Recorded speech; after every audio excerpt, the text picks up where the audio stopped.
வணக்கம். திருவள்ளூர் மாவட்ட மக்களே, நான் சத்யவர்ஷா. இந்திய அரசியல் அமைப்பு ஆலோசகராக பணியாற்றி வருகின்றேன். அனைத்து இந்திய அண்ணா திராவிட முன்னேற்ற கழகம்தான் ஆட்சி அமைக்கப் போகிறது என்பதை மக்கள் ஒவ்வொரு இடத்திலுமே தேர் திருவிழாவை போல கொண்டாடி கொண்டிருக்கின்றார்கள். எழுச்சியாக நடந்த அநீதிக்கு எதிராக மக்களுக்கு துணை நிற்கின்ற ஒரே ஆட்சி அமைப்பு அனைத்து இந்திய அண்ணா திராவிட முன்னேற்ற கழகம்தான்.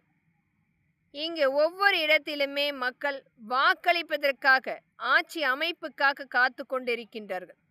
மக்களுடைய ஈடுகட்ட முடியாத இழப்பு, பெண்களுக்கும் குழந்தைகளுக்கும் நடந்த அநீதி, ஒவ்வொரு இடத்திலுமே இட மோசடி, தொழிற்சாலைகளை கைப்பற்றுவது, கட்ட பஞ்சாயத்து, கோவில்களை இடிப்பது, சமஸ்கிருதம் மந்திரம் கோவிலில் ஓதக்கூடாது, ஹோமம் நடத்தக்கூடாது என்ற எண்ணற்ற ஒரு மக்களுடைய நம்பிக்கையை உடைத்த இந்த திராவிட முன்னேற்ற கழகத்தினுடைய 2.0 நமக்கு வேண்டுமா?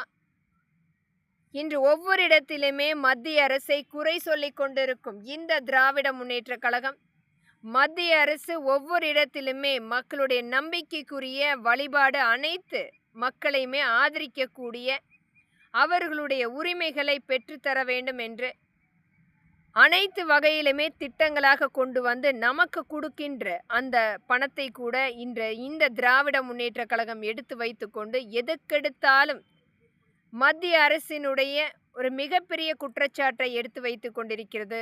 மக்களை நம்ப வைப்பதற்காக 7 லட்சம் கோடி இன்றைக்கு தமிழ்நாட்டுக்கு கொடுக்கப்பட்டதை எந்த விதத்திலுமே மக்களுக்கு கொண்டு வராமல் ஒரு அநீதியாக வெறும் போஸ்டர்களை மட்டுமே வைத்து 5 ஆண்டுகளில் விளம்பரம் மட்டுமே படுத்தி கொண்டிருக்கும் இந்த திராவிட முன்னேற்ற கழகத்தை விரட்டியடிப்போம்.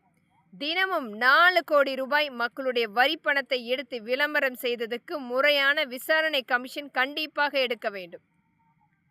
தினமும் மக்களுக்குரிய ஒரு நல்ல வாழ்வாதாரத்தை ஏற்படுத்தாமல் அம்மா உணவகம் போன்ற எண்ணற்ற அனைத்து திட்டங்களையுமே முடக்கி இந்த திராவிட முன்னேற்ற கழகத்தினுடைய விளம்பரத்தை கொண்டு வந்து மக்களிடத்தில் வெறும் போஸ்டர்களாக ஆங்காங்கே ஒட்டுவதை ஒரு மிகப்பெரிய அளவில் 5 வருடத்தில் நமக்கு கொடுத்த திட்டங்கள் முழுமையாக மத்திய அரசு, உச்ச நீதிமன்றம், உயர்நீதிமன்றம் இதற்குரிய வழக்கு பதிவு செய்யப்பட வேண்டும்.